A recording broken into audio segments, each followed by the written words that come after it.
world, welcome back to Beta Financial, a channel created by a data enthusiast and a finance professional who recently just got back into Magic the Gathering.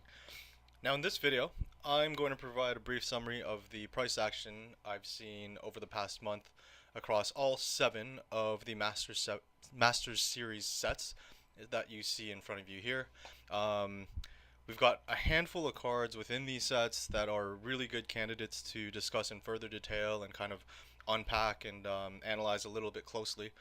As we'll see, a lot of these cards have moved considerably, and I think with all the hype around the incoming summer sets, I don't expect this price action to slow down in the upcoming weeks.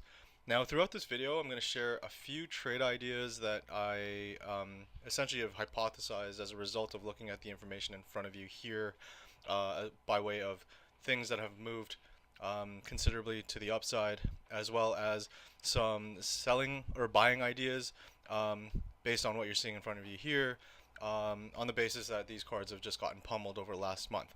So stay tuned for those few trade ideas and let me know what you think about what I'm trying to do, and whether you think I'm right or wrong, or whether you think I'm buying high and selling low, these types of things. So before we begin, actually, I wanted to review some of the few enhancements that I've made to the layout since last week's version 1.1. So in this version 1.2, first and foremost, we've updated the pricing to include that of the end of business close Friday, March 15th.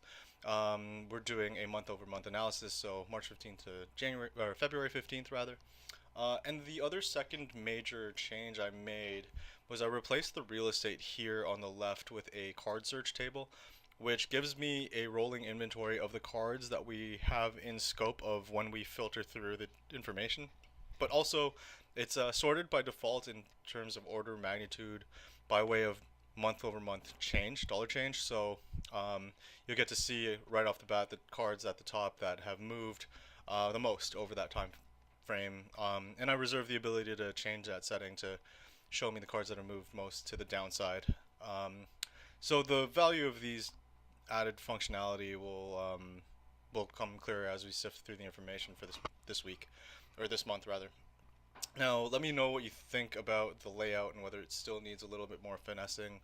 I'm always open to suggestions, and I think I'm a little too close to this to look at it objectively, so anything by way of improving the UI or improving the layout that makes it a little bit more intuitive for the audience, please, I'm all ears. Now, on to the core analysis for this week. I'm going to start by just focusing the conversation around the rares and the mythics, the rares and the mythics in these 7 sets. And as I said before, you know, there are sizable gains in these cards specifically, and so I wanted to focus in on that. I've also wanted to blow out the non-foil cards, and so I noticed right away that Modern Masters 2017, Eternal Masters, and Iconic have all gone up by about 8.5%, which I thought was really impressive. So I think this is a good spot to sort of look and do a little bit more of a deep dive. Now, let's take a second and summarize what we have and what we're seeing in front of us right now.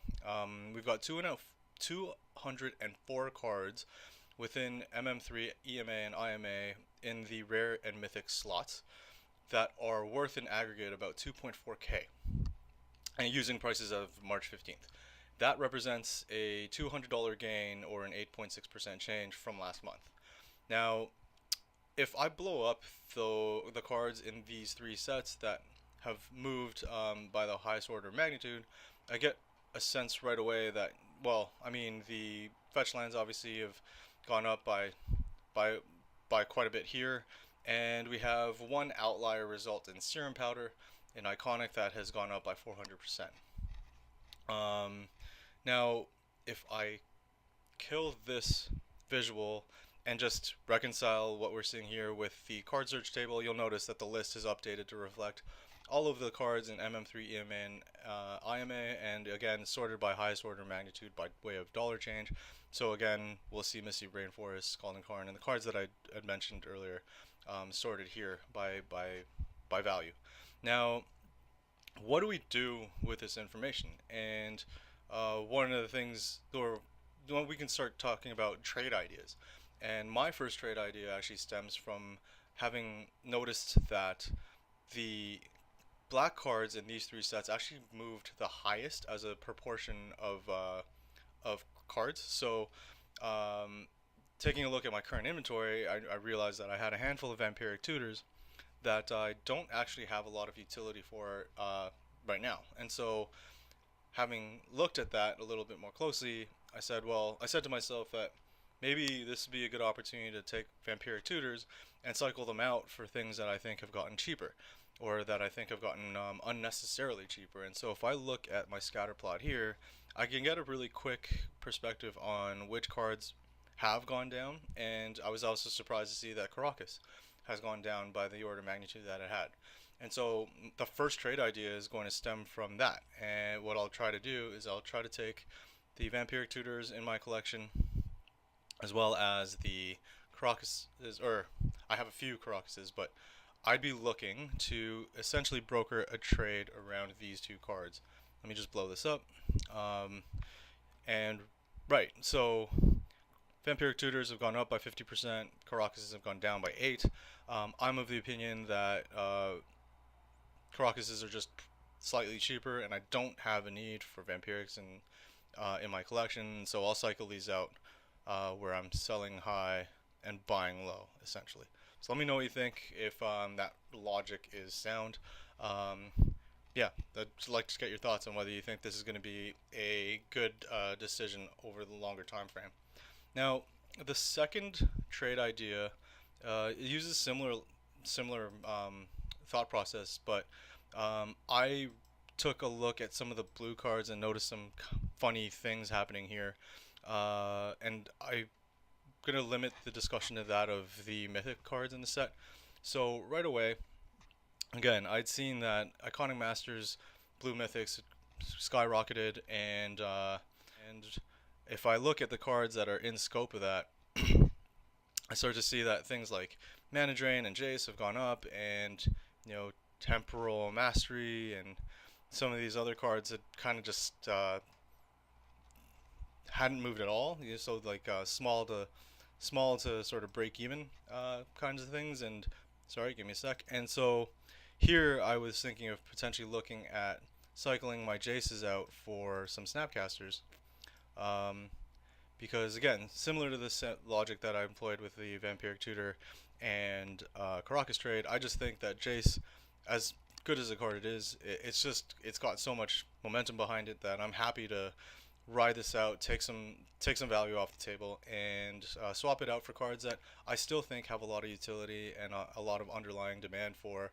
The fact that snappies haven't really moved, to me seems like an opportunity where Snapcasters can catch up. And so if I actually relax that and look at the Jaces and the Snapcasters across all sets, yeah, you'll find that in the of all the reprints, give me a sec here.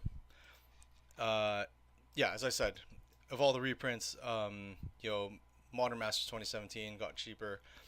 The value in UMA has gone up a bit. Jace in the Eternal and Iconic have gone up by somewhere around 12%.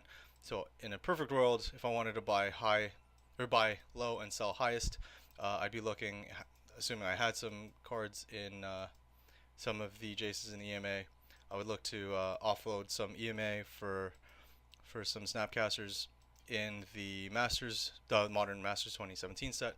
But anyways, I feel like I'm rambling. I think you guys get the idea. Yeah, I'll be looking to cycle these out of my collection as well. The last trade idea that I had come up with, I'm noticing that a lot of game cards are having these online sales on the backs of St. Paddy's Day. So a lot of green cards were, in scope for discounting based on St. Patrick's Day and blah blah blah. So this to me felt like a good idea to take a look at some of the cards that I thought might have just a discount on the basis of the time of the month. And I noticed of all the green cards, Modern Masters 2015 gotten killed, while IMA still on a tear. And so it got me thinking about potentially looking at maybe buying some cards in these sets because they've just gotten cheaper, and with the added discount, we might be actually getting some pretty good deals. And so here is a scatter plot of all the green cards, green mythics and rares, the non-foil versions of all 7 sets in the Master Series. And I thought that this would be a good way to maybe showcase some potential good buying opportunities. I am of the opinion that some of these, I'm a big fan of Noble Hierarchs and Goyfs, and so surprised to see that they've gotten this much cheaper over the last month. And so I'll be looking to pick up a few of the Nobles in the 2017 print runs, and the Goyfs, particularly in Modern Masters 2015. And so again, just to showcase some of the added functionality and the added insight that you can use this information for in the full context of what's happening, both in terms of the market and aligning it with some of the qualitative things like sales online and the times of the month that you're looking at the information. So again, to recap, trade idea 1, Vampiric Tutors; for Caracases, trade idea 2, Jaces for Snappies; and buying idea 3 is essentially just loading up on St. Patrick's Day sales and looking to pick up some Noble Hierarchs and Tarmogoyfs as a result. So yeah, that's from me this week. I hope this was informative. Please feel free to leave me some comments on how I can improve the storytelling, the visuals, the insight, the depth here. I'm here to help. And yeah, everybody have a good one. Happy hunting. Cheers.